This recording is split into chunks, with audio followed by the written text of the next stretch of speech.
Galleria Hotel in Las Vegas, here's our host, Allison Hannigan.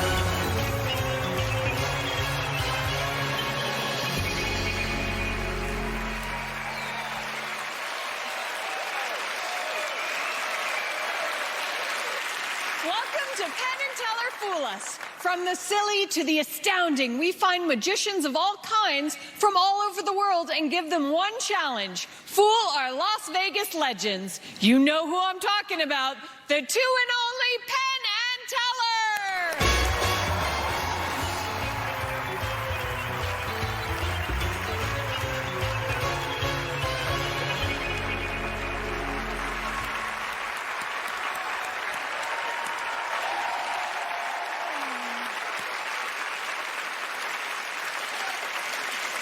Remember, anyone who baffles our boys gets a trip to Vegas to perform in Penn and Teller's magic show and a nice shiny Fool Us trophy.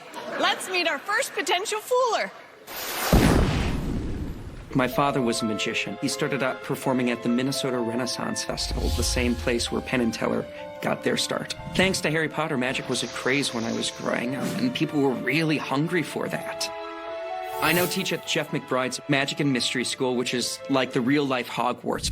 Teaching magic one-on-one is what makes good magicians. You get way deeper into the mysteries.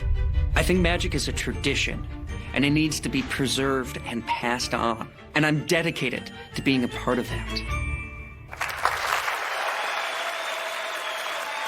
Please welcome Will Bradshaw.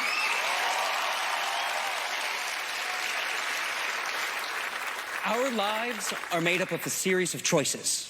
What to wear, where to eat, who to date. Sometimes we make the right choice, and other times, not so much. I made the choice to come here tonight to try and fool two of the greatest magicians of all time. Hopefully that's not a decision I'm going to regret. One of the most fascinating aspects of decision-making is the theory that as the stakes of a choice increase, our senses become more acute. I mean, we've all heard stories of people in life-threatening situations, perhaps to get into a car accident, when all of a sudden everything slows down. And they're able to navigate the situation safely. Well, I would like to test that theory. Penn, I need someone with great instincts and nerves of steel to help me. And who better than Allison?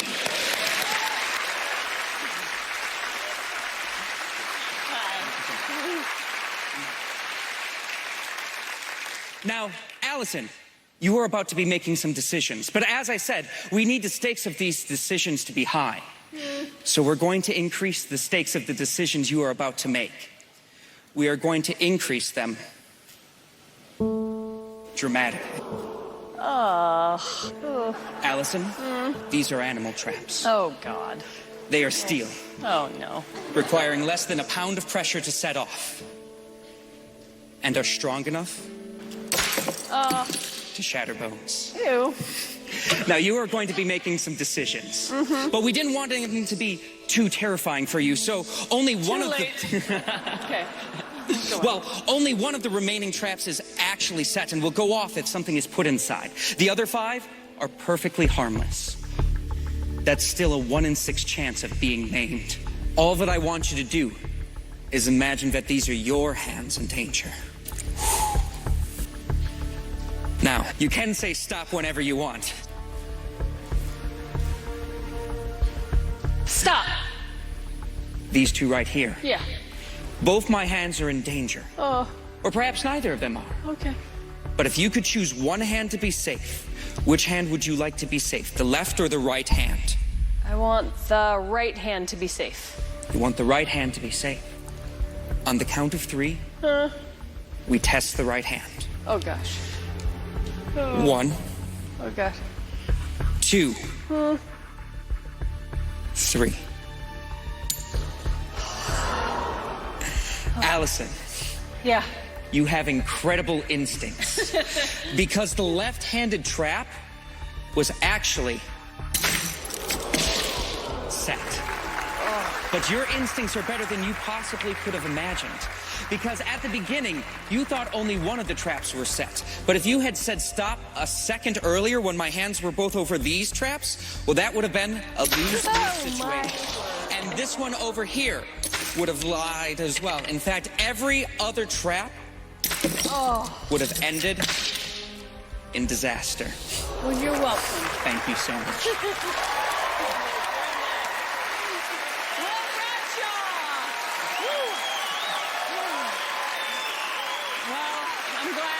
Shake that hand. I know. It's good that it's still there. I know. That was nerve-wracking.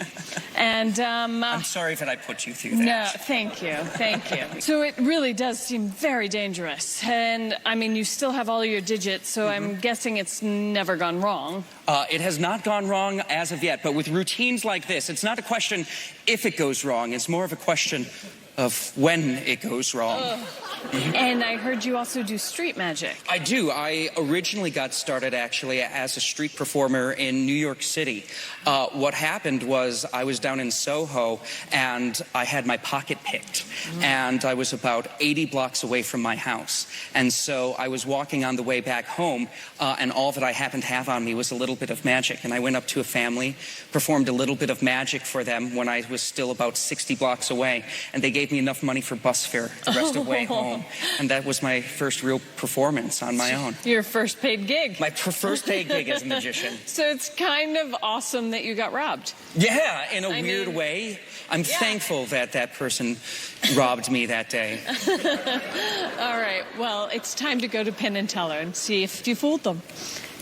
Well, Will, we may have been more upset by this act than even Allison, because we have worked with animal traps a lot, and we used to tour with animal traps and have to keep people.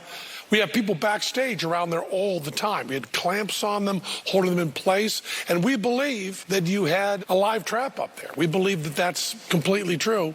So we were very, very nervous as you did that. You did a wonderful performance. We're very happy. And we don't want to equivocate in any way. We just want to say outright, it was a great act, and we loved it, and we think we have a pretty good idea how you did it. Penn, Teller, you guys have great instincts. Absolutely. Thank you so much. So does that mean you didn't fool them? I did not fool them. Oh, well, you entertained us and scared me. So, Will Bradshaw. And scared us. Thank you. Penn and Teller aren't just here to bust tricks. They're also here to do tricks. We'll see them perform some magic of their own later in the show. Stay close.